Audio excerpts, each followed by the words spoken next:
Juha, nyt on lähtöön aikaa tunti 20. Käydään lyhyesti läpi. Me ollaan Tarmon majalla Nummela Backyard Ultra. Kerro semmoinen briefi historia, että mistä Nummela Backyard Ultra on saanut alkunsa ja monesko kerta tää on, kun täällä juosta? No tämähän lähti oikeastaan tämä tarina siitä, kun mä 4-5 vuotta sitten järjestin ekan kerran himasta semmoisen niin kuin backyard-kokeilun.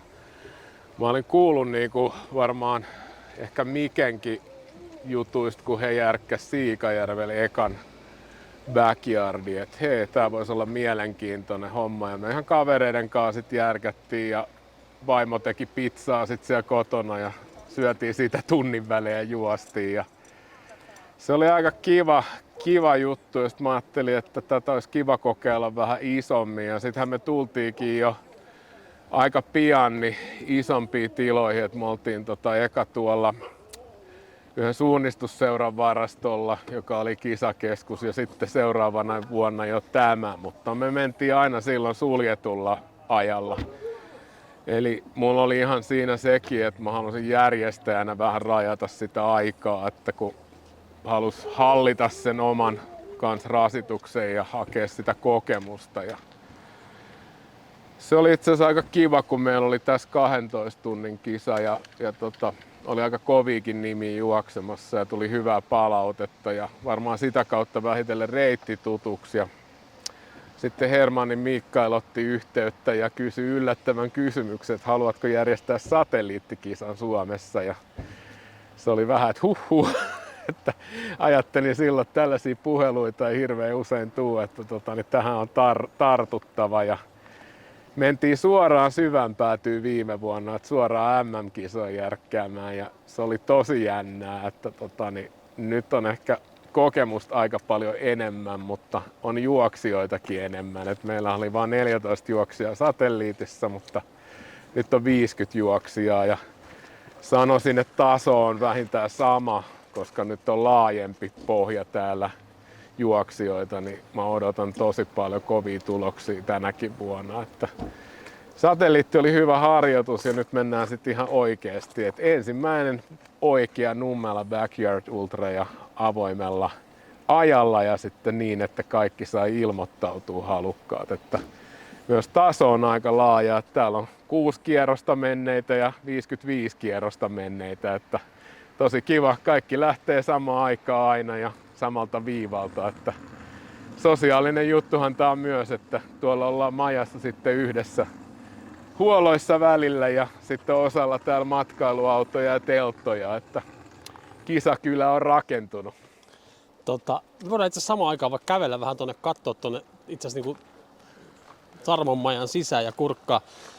Miten Nummelassa ylipäätänsä niin kuin, tai Vihti-alueena? Ja tietysti varmaan tämmöinen touhu, missä 6,7 kilometriä kierretään lenkkiä niin pitkään kuin jalat kantaa, niin herättää varmaan huomiota. Niin onko tullut kyselyitä paljon, että mitäs tää tämmönen outo porukka juoksee metsässä vuorokausi tolkulla? Niin minkälaista kiinnostusta tää on herättänyt? Joo, että kyllä tietysti niinku, tämä backyard-konseptina alkaa olla niinku tuttu ihmisille täällä. Mä olin eilen olin Nummelas ravintolassa syömässä, niin sielläkin tuli heti juttu yhden tutun kanssa kyseli niin, että teillä on huomenna tää ja sitten hän selitti lapsilleen sitä, että mikä tää konsepti on. Että niin, tuntuu, että nuoretkin aika kiinnostunut tästä, että tää on vähän erilainen niin kuin juoksuformaatti, niin tää herättää kyllä mielenkiintoa. Ja sitten kun nyt tässä paikallisesti näytää ja lehdessä on juttu, niin mä toivon, että tänä vuonna tulee paljon yleisöäkin tänne katsomaan, että tulisi tutuksi tää laji mahdollisimman monille. Tässä kohtaa täytyy vinkata, että me ollaan täällä taltioimassa kisaa. Nyt ei striimata suorana koko kisaa, mutta kun kilpailu päättyy, niin meillä on tarkoitus julkaista Suomen ensimmäinen Backyard Ultra mini-dokkari. Katsotaan mitä siitä tulee, koitetaan pysyä juoksijoiden messissä niin pitkään kuin matkaa käydään. Käydään katsomassa. Mun mielestä tämä Nummela Backyard Ultran yksi erikoisuus on se, että täällä on tosiaan tää Tarmon maja, aika kivat fasiliteetit, eli siinä missä jos ulkona ukkostaa ja joo, meillä on niin tässä huoltopöydät, eli niin tää on niinku juoksijoiden huoltoa, mitä me tarjotaan. Ja sitten täällä alkaa tulla niin vähitellen rakentua tää. Täällä on aika monen tunnelma ja tunnelma tänne, että täällä on porukalla omat paikat. Ja siellä on meidän keittiö, että siellä tehdään niin oikeastaan itse kaikki ruuat sitten tänne. Mä kävin just Leenan kanssa jo juttelemassa ja todettiin, että kaikki pulla mikä tehdään, niin se syödään. No se on parasta, ettei me hukkaa, ei tehdä hävikki. Ei, just näin. Eli tää on siis aluetta, jossa sitten kaikki Joo, täällä tapahtuu se huolto sitten juoksun välissä ja sitten voidaan käydä kurkkaa toi konehuone. Että... Täällä on Juha Jumisko on tuolla noin ja Hitosen Jani. Kato! Heavy Metal Ultra, kyllä.